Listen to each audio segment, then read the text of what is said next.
Hey, what's up, Giants fans? Welcome to another episode of Giants Talk. I'm Cole Kuiper here with Giants insider Alex Pavlovic.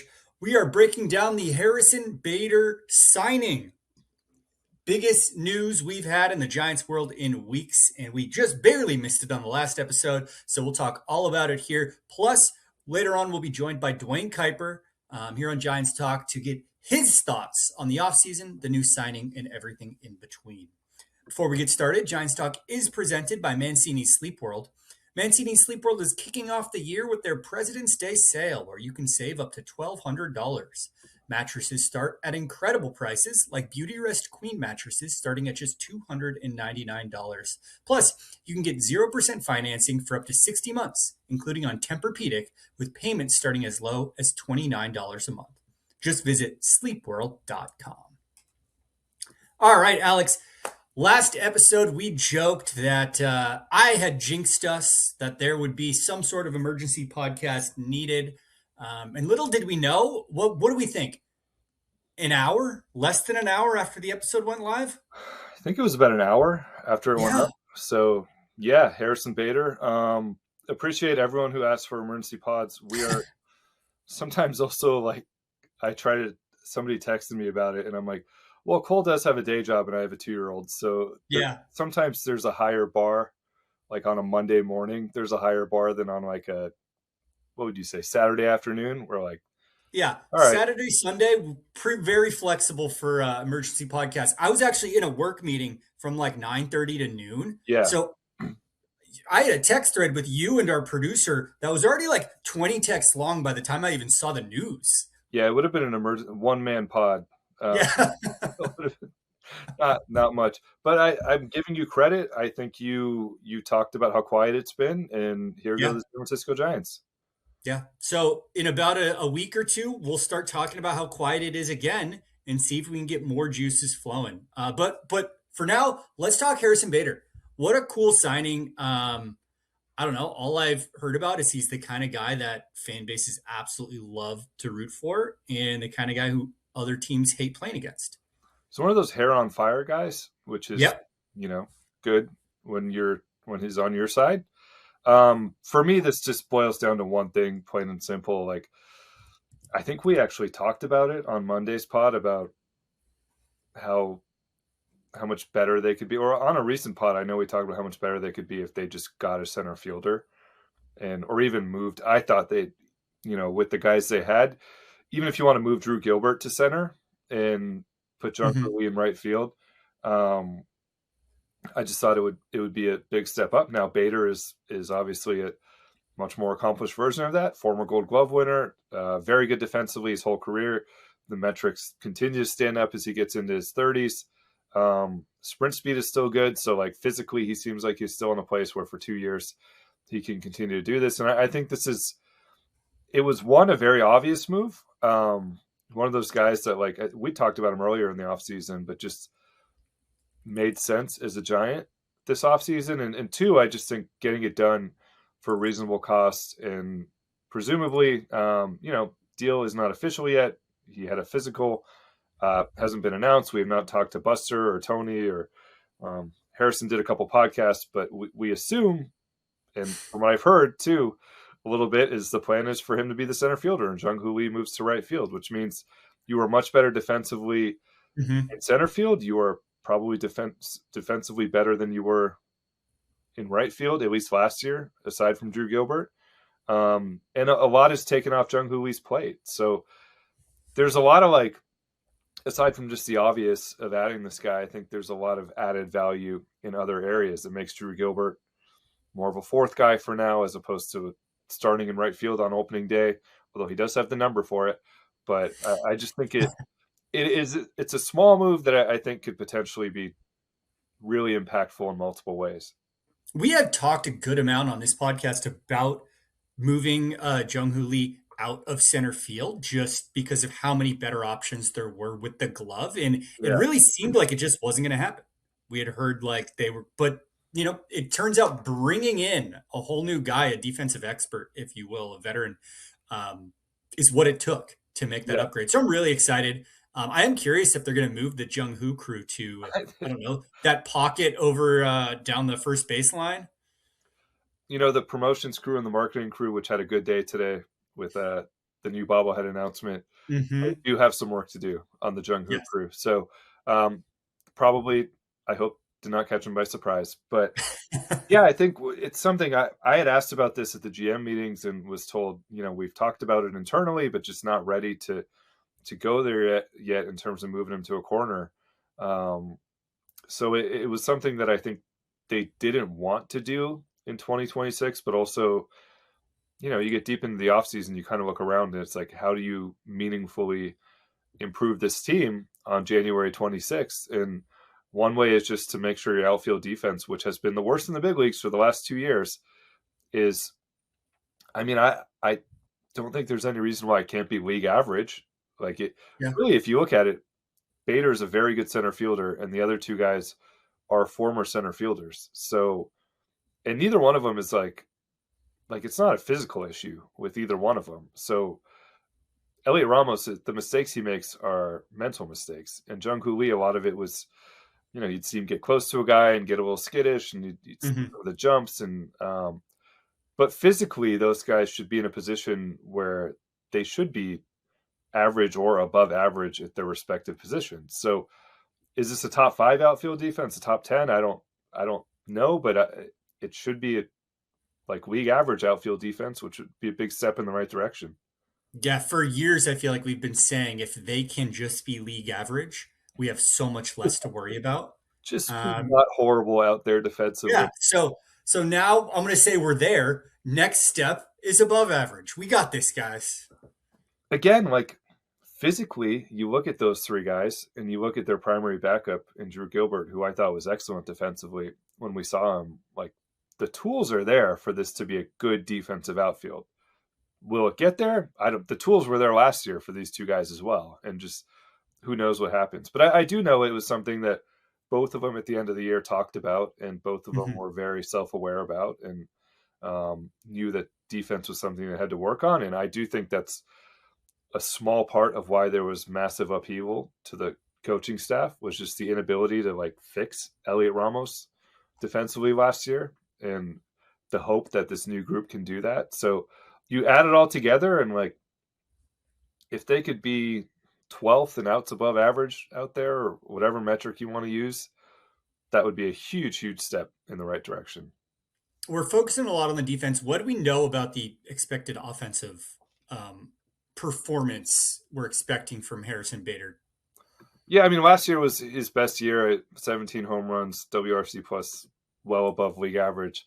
The 3 years below that, he was below league average as a hitter. So it hasn't been his calling card. It's a little tricky these days. I think you look at guys and you go, he's 31 and coming off a career year, and we've seen this before, right? Like we've seen these guys come to Oracle and just not be able to do anything offensively. At the same time, made some swing changes last year, and hitting has gotten so advanced in so many different ways. Like you never know when a guy just gets in the lab over the offseason, Mm-hmm. which maybe he did before last year, and really meaningfully changes what he does out there. So I don't expect a ton offensively. I think there's some pull power. I think he can run a little bit, which is going to be helpful because it's something they want to do under Tony.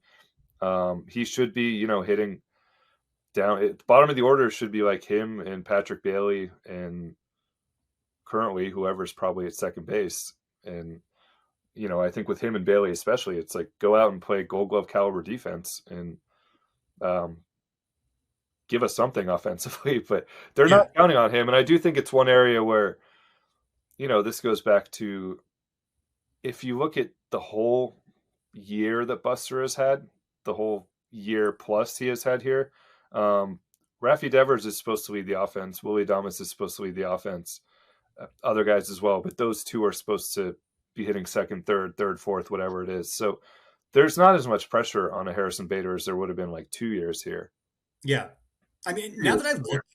I start to look at what the opening day lineup could be. And I don't see that many spots that even there's room to upgrade at. Maybe second base, obviously, maybe left, but I think they're going to want Ramos to Yeah. be there long term. So it really just seems like at this point it's pitching. Anything they can do both in the rotation and the bullpen from here on out is the focus. Yeah, I think bullpen now is like standing out in bright red is Yeah. the weak spot on this roster. I still would expect them to pursue second base because it has been two different avenues where this was more of the free agent option in center field and second base. They've been working on a trade for 2 months. I've not been able to get traction, but I still think there's a decent chance that they find a way to get that done. And if it ends up capping the offseason here with Harrison Bader and like Brendan Donovan, it's not Kyle Tucker. It's not a splashy trade necessarily, but it is a team that will have improved in some of those areas. Now the pitching is still going to be a concern unless they can add more to that group. But I think offensively, at least, it's a little backwards, but offensively, if they were to add a second baseman and you go, all right, well now Casey Schmidt's your utility guy and Drew Gilbert's your fourth outfielder and maybe Ramos gets some DH time with Gilbert out there. And, there's these other things you can do. Like offensively, that group ends up being pretty solid to pretty good. Just pitching will be something we maybe are wary about going into spring training. You've mentioned Gilbert a few times, and I think that brings up the other major element of upgrading in the outfield is what does that mean for all of the younger guys who have kind of been sharing time out there? We've got Matos, we've got Gilbert, we've got McRae, we've got Encarnacion. Some of these guys are now not going to be on the big league team. We just last episode, I feel like we were saying Drew Gilbert's a starter. Now, like, I hate to say it, is he even on the major league roster? He was a starter on Monday morning, and then an hour later, he was not a starter. I think if Drew makes the team, which, again, he doesn't necessarily have to make the team. I think if he makes the team, there's a lot of avenues for him to play because he is their second best outfield defender. And, depending on one of these guys is very young, one of these guys in his 30s, like the gap might not be that big between Bader and Gilbert the next couple of years defensively. So I think there are avenues. It's not really platoon because Bader hasn't really fit that the last couple of years, but there's late game time for Drew Gilbert, I think, especially in left field, potentially if Ramos does not get better out there. They need to get Jung Hoo Lee off his feet a little bit more. We saw that last year. They ran him into the ground early in the year, and we did see very targeted days off in the second half. And then again, like I do think, depending on the makeup of this roster, like it probably does make sense for Ramos to DH a little bit, and you have a Gilbert, Bader, Lee outfield at times, which should be pretty good defensively. So I think there are avenues for him. The guy who really gets squeezed here is Luis Matos, who was like out of the picture and then all of a sudden back in the picture potentially because it was just him and Gilbert out there in terms of younger guys. And now they have their three starters. We think they have a clear front runner to be the fourth guy and somebody who's a better fit in a lot of ways. And Matos, he's out of options. So this gets a little crunchy for him. I'm going to use this opportunity to pepper in a mailbag question. We'll do a dedicated segment later on. But since we're on the topic, we'll scoot Eric's question up to now. Eric says, I'm wondering about Encarnacion's future now that Bader has been signed. I was thinking that he had a shot at possibly being the opening day starter if he were to have a good spring, especially with Fried likely starting opening day. It brings up an interesting point that like we talk opening day starter and it could just be as simple as Max Fried is starting on the other side. And so Bryce Eldridge, this is your year, but like Encarnacion needs to start this game. For me right now, he's kind of the Wilmer Flores. Like they need that right-handed bat. They need someone who can do some damage. I also think he hasn't really, just out of injury, hasn't gotten a chance to show anything the last year. So he needs to have a good spring. I've heard he had a good winter, and I think he's going to have to go out there and prove it. But if he does, like that's where I kind of look like he makes sense as an extra outfielder, a DH type. He can play some first base, be that big bat off the bench potentially. He's out of options as well. So I think he's in a safer spot, all things being equal, than Matos is. But he's going to have to go out and prove something this spring too, because just unfortunately wasn't able to be on the field last year. And we saw like 1.5 glimpses of like really what he's capable of, but Yeah. wasn't able to just play a whole lot. Yeah. With that, I mean, I'm going to move around to remembering some guys because you're talking about guys who need to prove themselves. And I really need our guy, Marco Luciano, to have the best spring training ever somewhere, whether it's Florida or Arizona, just become a stud because I'm starting to feel really bad. Marco Luciano and our guy, Wade Meckler, DFA'd by the Yankees and Angels respectively. Throwing more jerseys up in the man cave.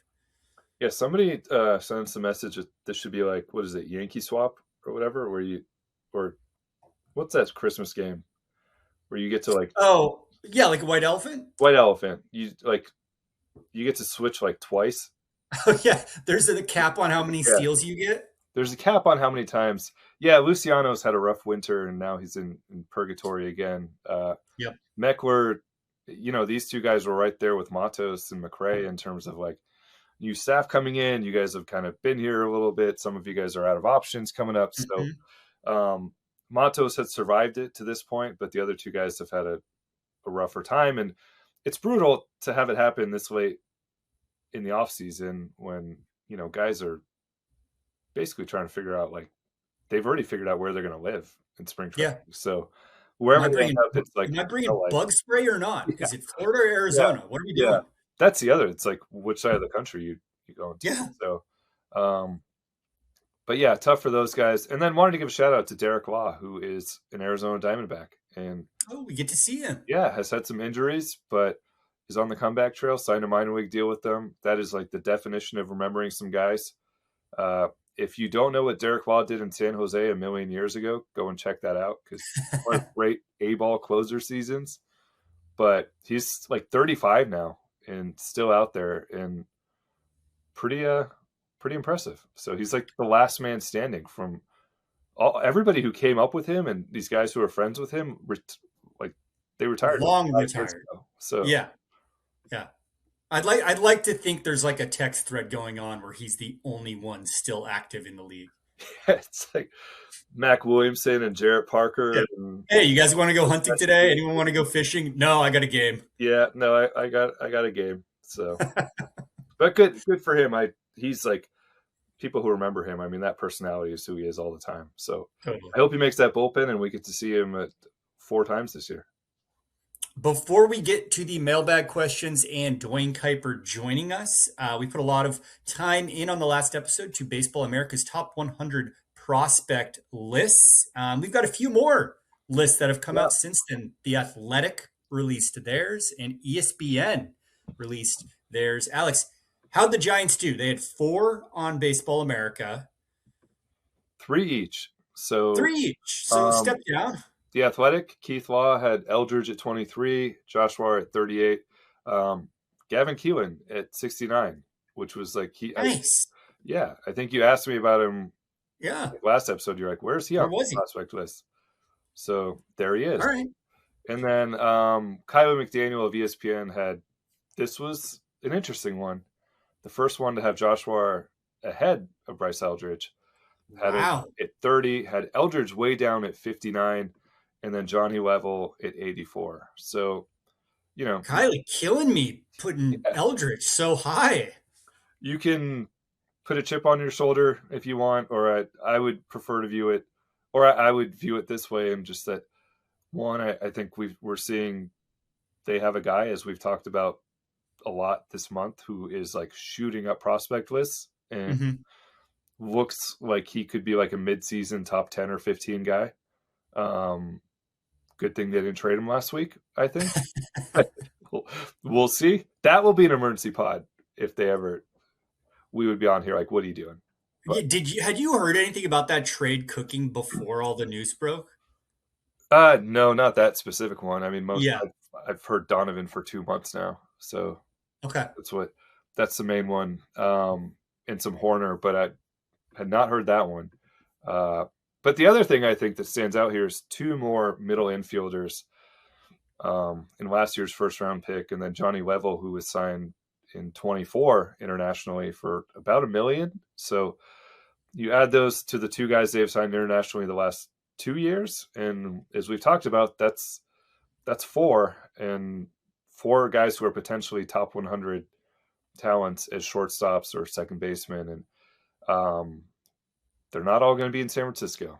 So that is valuable, though. And I think the Johnny Level thing is interesting to me because this is the second time we've seen him show up on one of these lists, and he's really a rising prospect.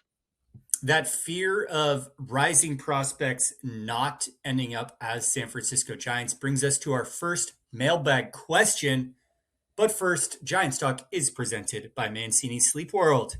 Every purchase is backed by Mancini's Rest Easy Promise, which includes a 365-night comfort guarantee where you can try your mattress for a full year. If it's not the right fit, they'll make it right.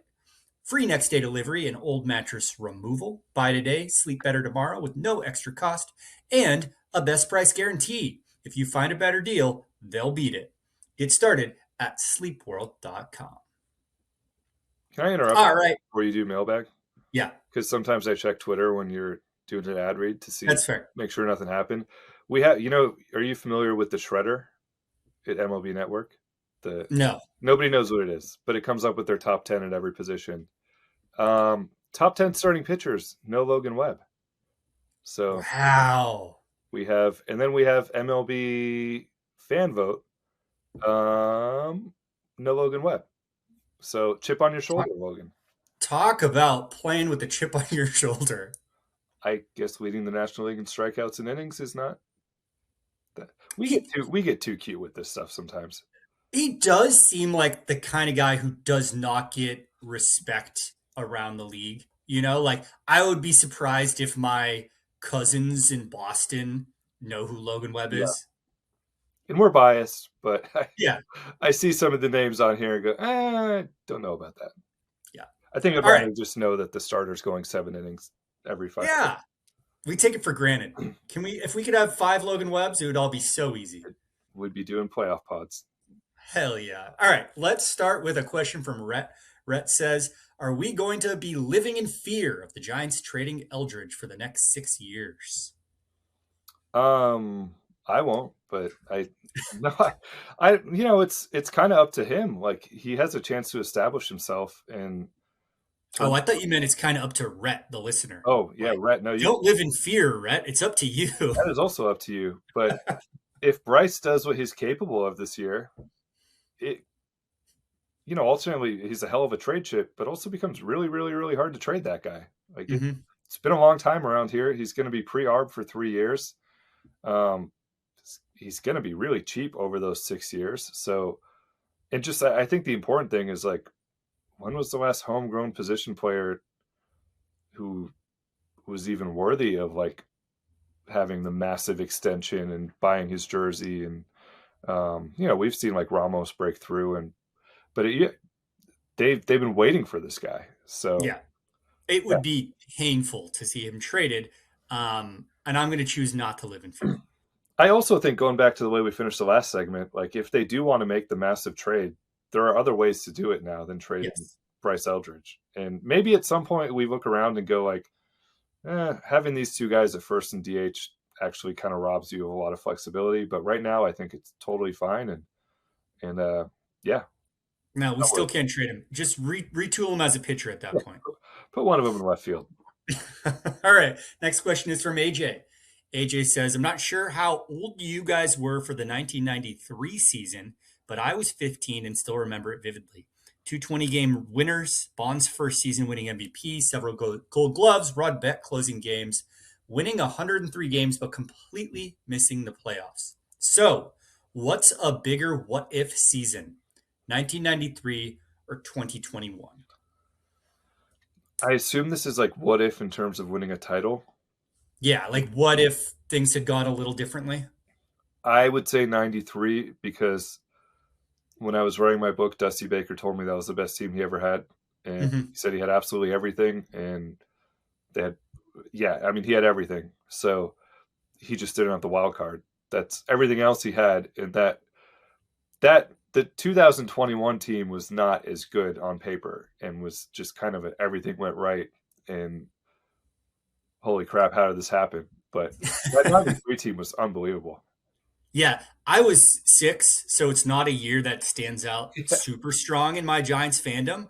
But looking at it like completely zoomed out without any personal emotional biases from like my experience of the season, I feel like it has to be 93. They were less than a decade away from like a brutal World Series defeat, both for the team and for the Bay Area, because of the earthquake.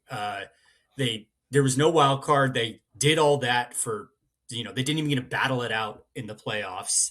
I can't imagine what that was like for Giants fans to see it all go down like that, let alone you talked to Dusty and everyone, what it was like for everyone on the field. Yeah, I mean, and they did the reunion a couple 3 years ago, and talked to a bunch of those guys for my book, and they all said the same thing. They're like, that team was the best I ever played on. Like guys who won titles elsewhere afterwards said that was the best team I ever played on. So, yeah. 93. Good question. 93. Jeffrey says, I see Dominic Smith is still unsigned. Any chance the Giants bring him back on a 1-year deal? He'd be a great bench piece if he's willing to take that role.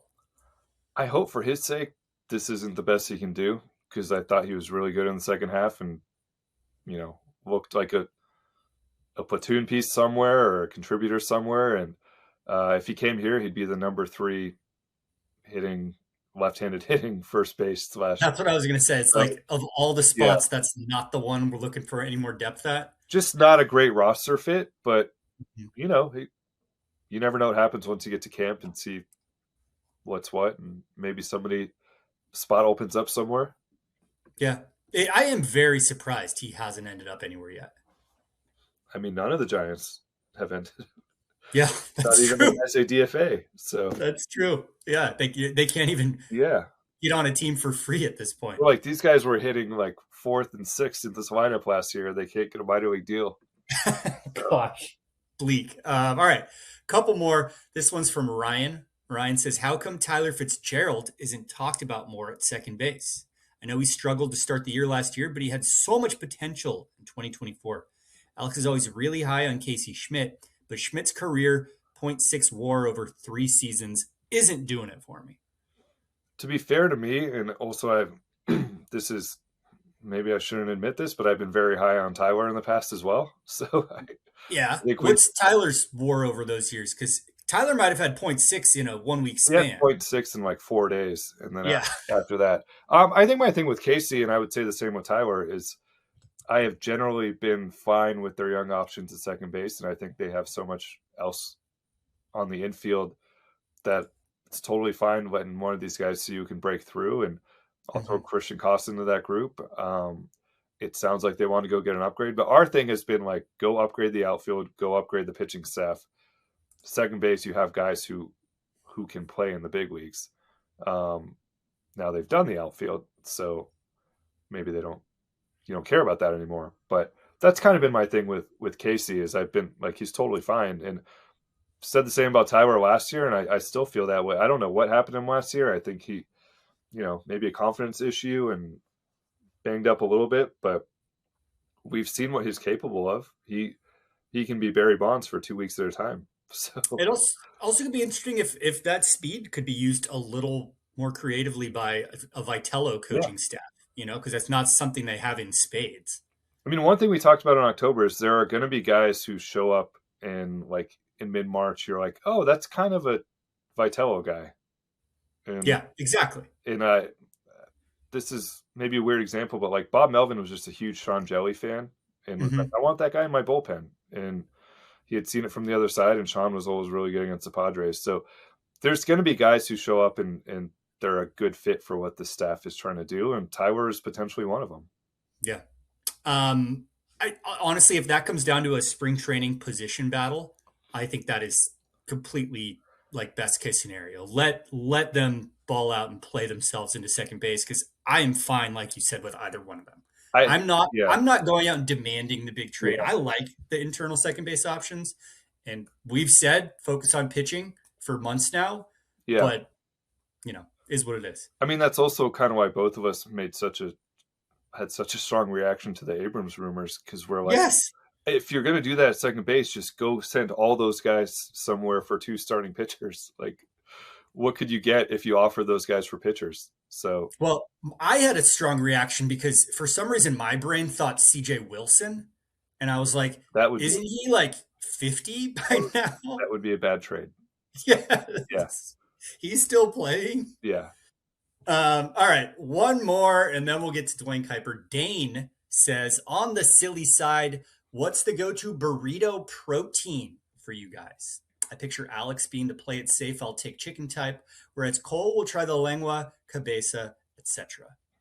What's your burrito protein? You just got a little shade thrown at you, by the way. Took some strays there. Yeah. I'm really like place dependent. Like that's fair. There's some places where you feel comfortable having the steak. There's other places where you don't. So, yeah, chicken's a safe play. I will often get chicken, but also if like there's an al pastor option, that's usually my go-to. But that's you got to be careful. You can't just show up anywhere. I don't think I ever get chicken anywhere. It might as well not be on the menu for me. I love getting asada. A lot of chorizo because I do a lot of breakfast burritos. Yeah. But what I'm a real sucker for is not on the protein front, but fajita veggies in a burrito. Ooh, really take stuff to the next level. I think just sometimes you walk into a place and you're like, I don't know if the steak here is the move. So, that's fine. That's fine. It's charred. It's a lot of times like I have a game to cover. I don't know if steak is the move here. But I think I've never experienced gastrointestinal distress from a bad burrito. So Dane is right. I'll order the cabeza. I'll order the lengua. I'll do any of that. My true answer here is I'm kind of off burritos. Really? I know that's a hot condolences. I'd rather, how all those things can be put in other, like can be made into nachos or tacos as well. Yeah. I've just like gravitated towards, I'd just much rather all that be on my nachos. So yeah, I will say my burrito intake has decreased a lot over the past few years because I put all my food pictures on Instagram and burritos just really don't photograph that well. I think probably like 95% of the burritos I have now are breakfast burritos. Yes. So I'm very close to that on my end as well. Other than that, you take me to a Mexican place. Like, what's your nacho situation? Are you I'll get a breakfast burrito at 7 p.m. kind of guy? Oh, yeah. Yeah. That's me as well, my friend. I don't know. I'll get on the way to a night game. I don't care. All right. With that, let's invite Dwayne Kuiper to join us here on Giants Talk to get his feel on the offseason. All right. We missed the emergency pod on Monday. So as payback for that, or a treat for Giants fans, we had to call Dwayne, get his opinion on Harrison Bader, San Francisco Giant. We'll start with that. It seems like it fits really well in the outfield, and especially if Jung Hoo Lee moves to right, this all of a sudden becomes a decent defensive outfield. It's amazing, Alex, the number of guys over the years that when you do games like we do, the number of guys the Giants acquired that I didn't like at all when they were in other universes. And Harrison Bader is on that squad. I remember when he came up with the Cardinals, he was cocky. He had the swagger. He did these things where he'd hit a double and he'd get on second base and he'd do this stuff or, do all that stuff. And I'm thinking, oh, somebody drill this guy. He's wearing me out. He's killing me. And I think he's probably toned it down a little bit, but this is exactly what Buster wants. Buster wants guys that the other team doesn't like at all. And Harrison Bader, at least when he was younger, was exactly like that. And like I said, I don't think he's changed that much. So it's going to be interesting. Plus, you're right, Alex. He kind of fits what the Giants need. He checks the boxes as far as defensively. They can move Jung Hoo to right. And he's not an OUT. He's not an out. he can be productive, even given the fact that he's probably a 250 lifetime hitter. But it's a productive 250. Okay. So I think it's kind of a no-brainer. I don't think the contract, if you look at it, I actually think they probably got a bargain given the money that's being handed out right now. And you just gave someone a 2-year contract that's going to play every day. He's going to play the second, third most valuable position on the diamond. And he probably can hit 6th, 7th, or 8th and be productive. So if you keep him healthy, it's a no-brainer. I have 2 follow-ups to that. One is something we ask you all the time when you say you talk to players who come here and you experience it from the other side. So my first follow-up is, do you go tell Harrison Bader I never liked you as a Cardinal? Because I think you could get away with it. But I would probably soft shoe it a little bit by saying, you know what, Harrison, I'm super psyched that you're in a Giants uniform. But I got to tell you that when you wore a Cardinal uniform when you were young, you really used to piss me off. And I would have no problem saying that to him. And I think he would take that as a compliment. I hope so.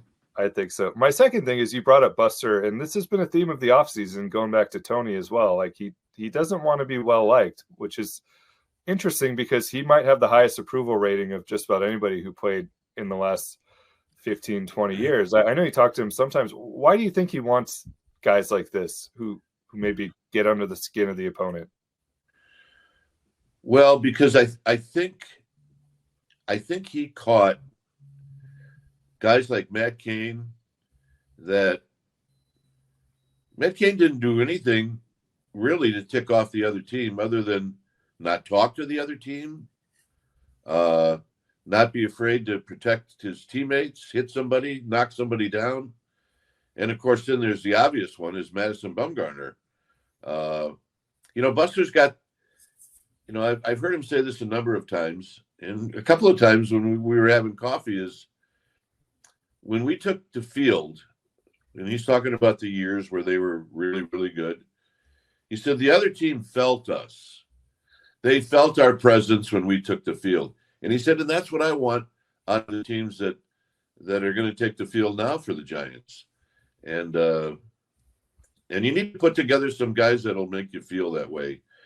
And, look, one of the nicest guys on the team is Logan Webb, right? He's going to get you out, but you're probably not going to feel Logan Webb like you did a Madison Bumgarner. And that's not a knock on Logan Webb. That's his personality. So if you can get a couple of guys that can aggravate the other team, tick them off, I think that's a good thing.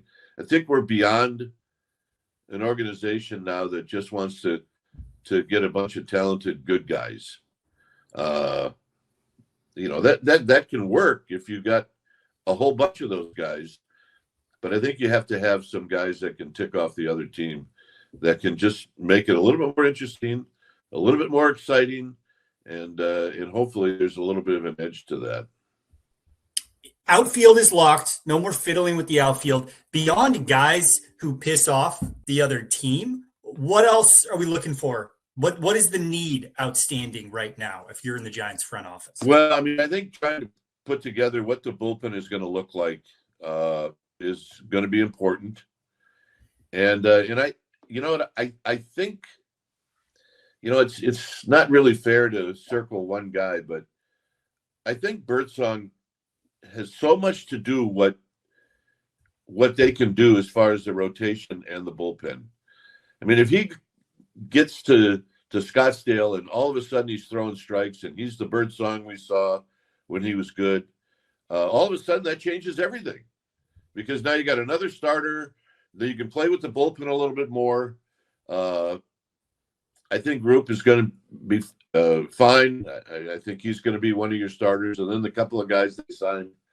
But the bullpen is going to be key. I mean, I think Walker definitely will be your closer. But we have to see what some of those other guys can do. Jung Hoo Lee in right field, I think Jung Hoo's going to flourish in right field. I do. I mean, look, all he has to do is protect Triples Alley. So when he's playing where you normally play in right field at Oracle Park, that moves Bader a little bit towards left. So that really means Bader can help Elliot Ramos a lot defensively, because there's going to be more of a gap between those two than there is between Jung Hoo and Bader, just because of where the positioning is in right field. That's kind of a long-winded answer, but I think the bullpen, and then to see what happens a little bit in the outfield with those three guys. Well, I mentioned Hayden Birdsong like every podcast, so I'm glad you brought him up as well. Yeah, I mean, sometimes we forget about how good this guy was. And look, I'm not going to say, hey, Hayden, you're the reason things kind of fell apart last year. But he's the big reason why they did. Because all of a sudden now they had to scramble in that rotation. Yeah.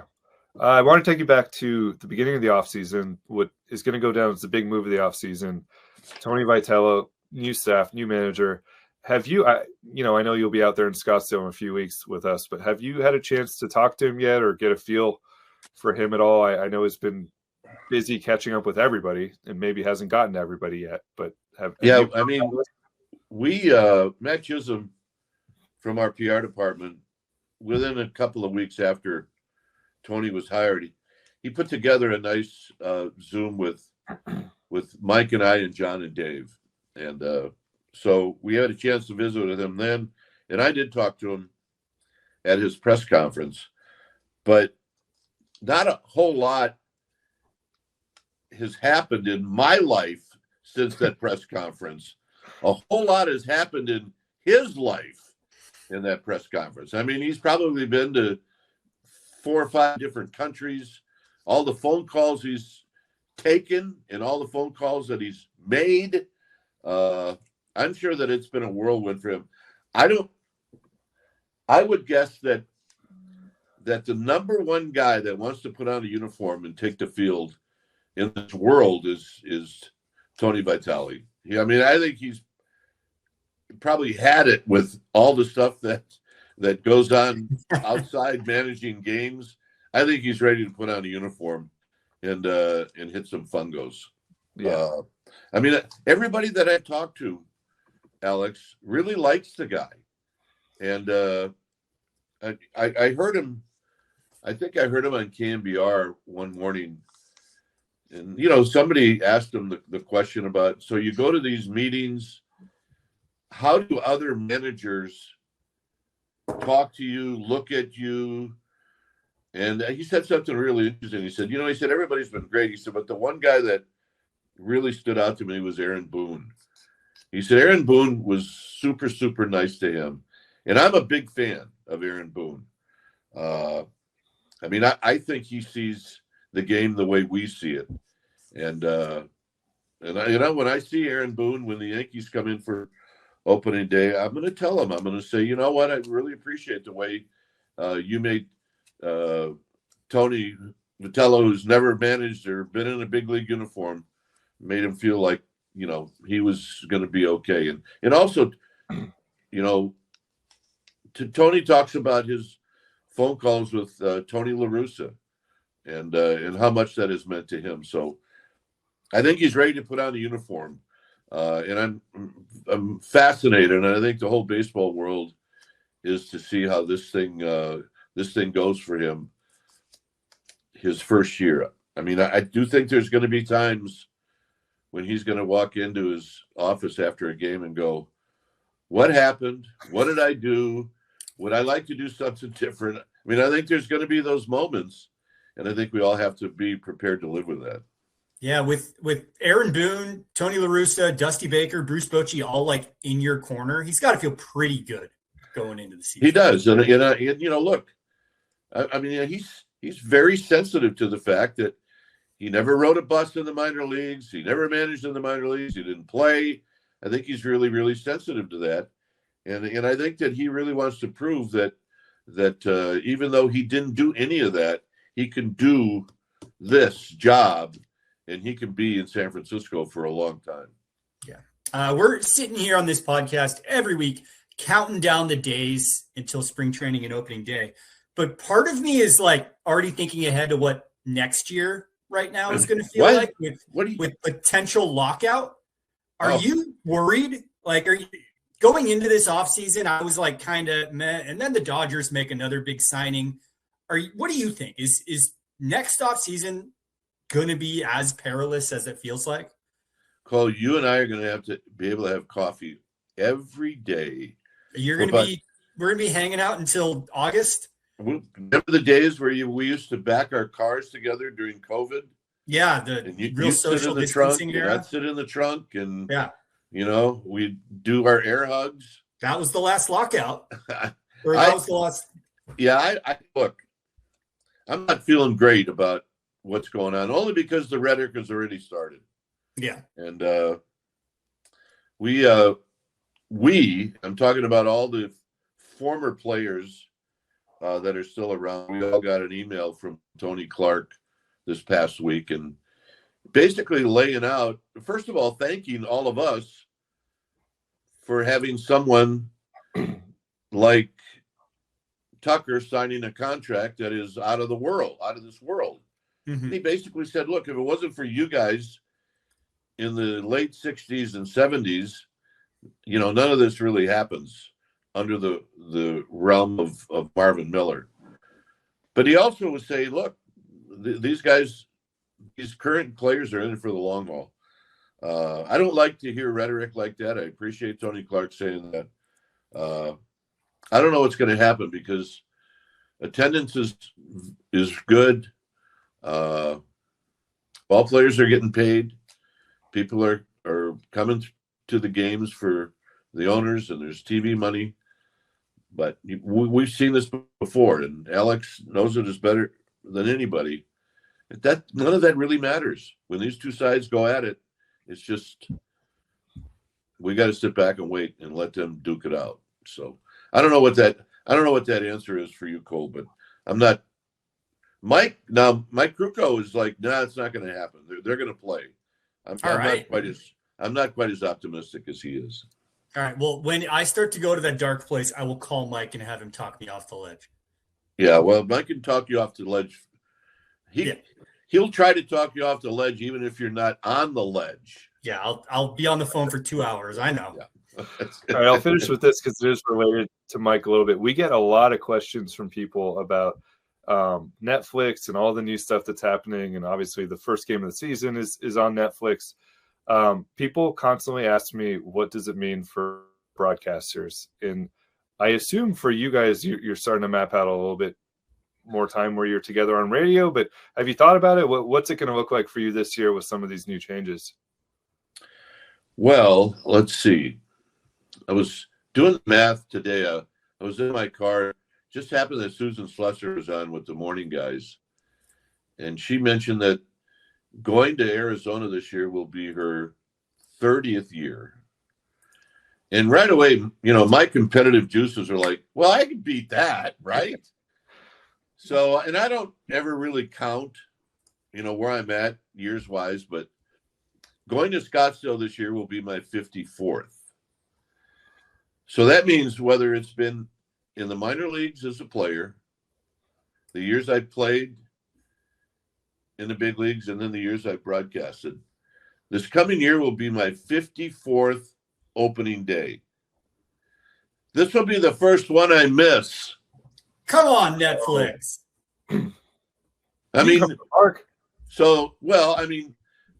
Miss being active doing something. Yeah.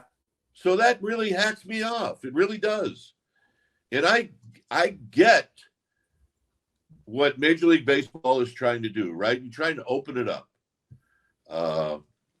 But from a personal standpoint, I'm hacked off. I really am. And it's good. We get a lot. We get somewhere between maybe 10, maybe 8 to 12 games that get taken away from us, whether it's Peacock, now Netflix, FS1, 5, whatever, ESPN now. So yeah, none of those games where we're not working and we get taken out. Yeah, that bothers us a lot. But there isn't anything we can do about it. I mean, I can sit here and talk about it for the next 3 hours, and it still means that Netflix is going to do that game against the Giants and Yankees. I want to boycott it, but then, what are you doing? You're shooting yourself in the foot, right? Yeah. So I'll probably go. I won't sit in the stands because you and me, bleachers, it'll be great. Yeah, I'll put on the Bobby Valentine mustache and sit in the bleachers. It'll be great. So I don't know what's going to happen, Alex, but that's a long-winded answer to. It doesn't make me happy, but look, if you've been in this game a long time, you see the changes that are happening, and the mere fact that we're doing this and I'm on my iPad, I didn't definitely think 30 years ago that we could do this. So. Well, I would say come sit with me in the press box, but opening game is like where everybody shows up who doesn't come back again until they make the playoffs. So it'll be crowded, and you're probably better off with Cole. I don't know. Cole might actually go to the game. I mean, Cole went to the Fan Fest in San Ramon where there was 15,000 people. It was hectic. I think he went to the bar. Yeah, that is also partly true. But that's what I do at the games too, Alex. Yeah. So anyway, thanks guys. Alex, I'll see you in probably within a month. So. A couple weeks. I'll be there.